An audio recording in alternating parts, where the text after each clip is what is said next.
Salve, salve, nação rubro-negra, aqui Marquinhos Assunção, chegando na manhã dessa segunda-feira, dia 19 de janeiro de 2026, para trazer as últimas informações e as principais notícias do rubro-negro mais querido do Brasil e do mundo, o Clube de Regatas do Flamengo. Antes da gente começar o giro de notícias do Mengão, eu queria pedir a você, rubro-negro, que ainda não é inscrito no nosso canal, que se inscreva, que deixe o like, que compartilhe nossos conteúdos nas suas redes sociais, que ative o sininho das notificações para que o YouTube possa notificar você de tudo que estiver acontecendo de novidade aqui no nosso canal.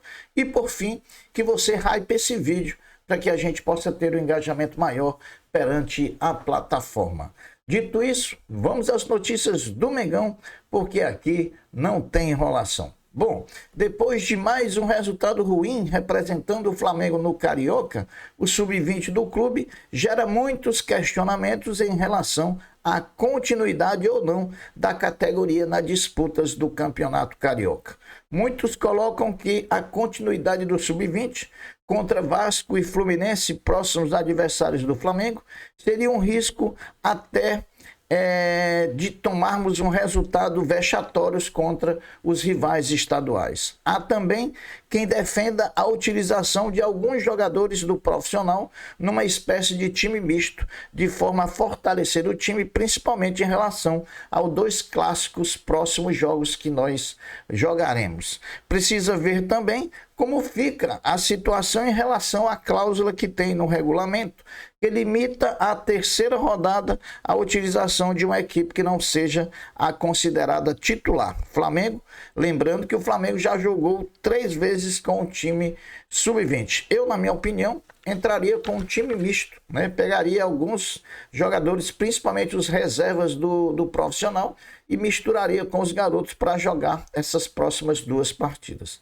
A sanção aplicada nessa situação de descumprimento da cláusula do pertencente ao regulamento, lá nas disposições gerais, no seu artigo 43, a sanção é a perda da cota fixa recebida pela venda dos direitos de transmissão. Ou seja, o Flamengo recebeu 10 milhões de cota fixa dos direitos de transmissão. Se o Flamengo jogar a partir da 4ª rodada com um time que não é considerado titular, o Flamengo pode perder essa cota, segundo o regulamento. Se vai perder, são outros 500, mas o que está lá previsto no regulamento é isso. Bom, espera-se que o Flamengo se manifeste, principalmente hoje, segunda-feira, de forma oficial, de qual postura deve adotar em relação ao time que irá enfrentar o Vasco da Gama na quarta-feira no Maracanã. A princípio, o que está se falando muito é que o Flamengo vai manter o regulamento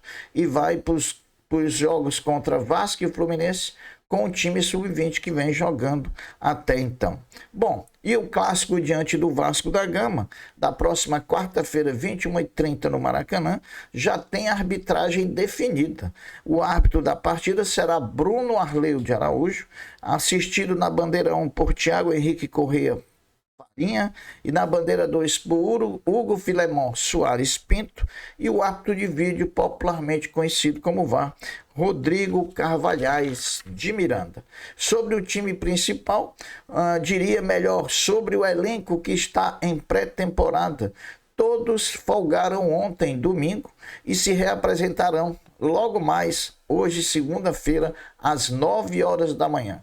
O Flamengo divulgou a agenda do time profissional até o dia de sábado, até o próximo sábado, dia 24, e nele estão contidos 2 treinos de tempo integral, hoje, segunda-feira, e quarta-feira. Portanto, hoje, 9 horas da manhã, o Flamengo se representa e às 4 da tarde treina novamente. Logicamente que os jogadores vão de manhã para o CT, almoçam no CT, descansam e depois participam de mais uma atividade de tarde. Durante, como eu estava falando, serão 2 dias que terão atividades em tempo integral. Hoje também, segunda-feira, o diretor de futebol José Boto fará a apresentação oficial do goleiro Andriu, às 15h30, seguida de coletiva de imprensa com o jogador. Portanto, Hoje o goleiro André, a segunda contratação do Flamengo, será apresentada oficialmente em entrevista coletiva.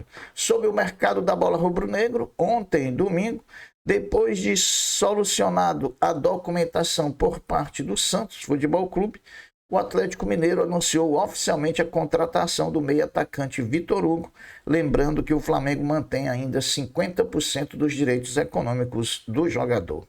Outra expectativa em torno de uma saída é a que envolve a ida do atacante Michael para o Santos. A pendência que existia entre Michael e Flamengo sobre a questão financeira de luvas, o que parece ter sido já resolvido, deixando o caminho livre para que o Flamengo, Santos e Michael possam concluir a negociação. Espera-se que ao longo dessa semana seja confirmada a contratação por parte do Santos Futebol Clube do jogador Michael. Sobre Paquetá no Flamengo, é que mais cedo ou mais tarde o cria rubro-negro esteja de volta. A expectativa é que mais cedo ou mais tarde Lucas Paquetá venha a ser jogador livre. Porém, a grande quantidade de especulações e notícias falsas deixam ainda mais ansiosos os torcedores do Flamengo. Toda hora é um especulador desse aí cravando notícia. Uma hora o Flamengo não trouxe proposta, uma hora o West Ham já aceitou a proposta, outros dizem que o Flamengo não mandou proposta. Rapaz, é um saco de gato danado. Tudo para dizer que deu furo. Sem muitas oportunidades no profissional e com idade limite estourada no sub-20, o zagueiro Iago tem proposta de saída do Orlando City dos Estados Unidos. Negociação está avançada e depende, nesse momento, apenas do aval do presidente Luiz Eduardo Batista, que estava no exterior e vai estar na Gávea nessa segunda-feira. A indústria do dei o furo está mais viva do que nunca no Flamengo nesse período de especulação de contratação. Bom, hoje, segunda-feira, tem o orgulho da nação novamente pela BCLA, agora contra o Nacional do Uruguai, fechando assim a janela do Rio de Janeiro do grupo B da Champions League das Américas. Ontem jogaram Obras da Argentina e Nacional, e o Nacional do Uruguai venceu o time da Argentina. A expectativa sobre o basquete do Flamengo é pela repetição da grande exibição que o Flamengo teve diante do Obras Sanitárias da Argentina no último sábado.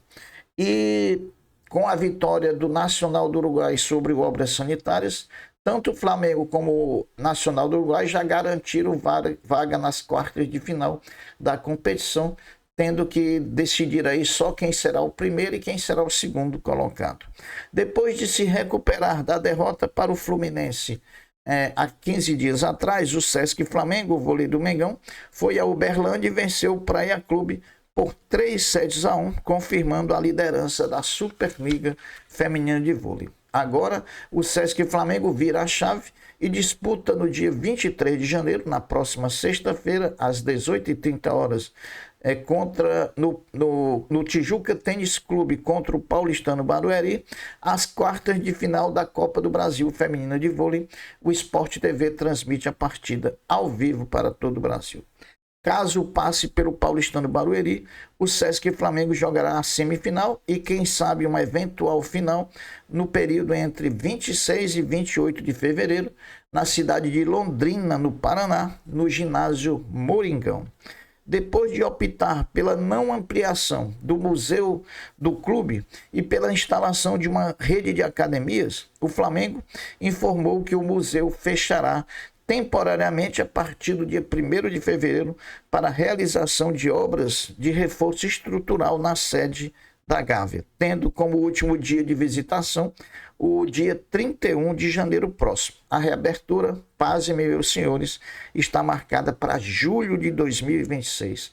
Passaremos 6 meses com o Museu do Flamengo fechado. Aí nós perguntamos: quem vai assumir o prejuízo nesses 6 meses de museu fechado da renda que o Flamengo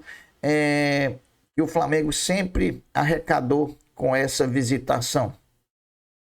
A rede de academia ou o próprio Flamengo vai assumir o prejuízo?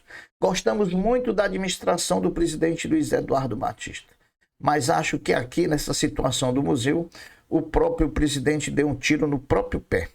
Era muito importante o Flamengo ampliar o nosso museu, guardando com muita qualidade a nossa história, em detrimento de um aluguel, de apenas um simples aluguel de academia. Então, nesse ponto, acho que o presidente errou.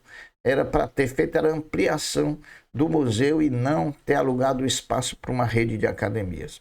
O futebol feminino do Flamengo se reapresentou no último dia 12, na última segunda-feira, para a temporada de 2026. No CT das Vargens, as atletas foram recepcionadas por toda a comissão técnica, comandado por Celso Silva, e tiveram reunião também com o comandante, o gerente da modalidade, André Rocha, e com Marcos Vinícius Freire, diretor de esportes olímpicos do Flamengo, a qual o futebol feminino está subordinado.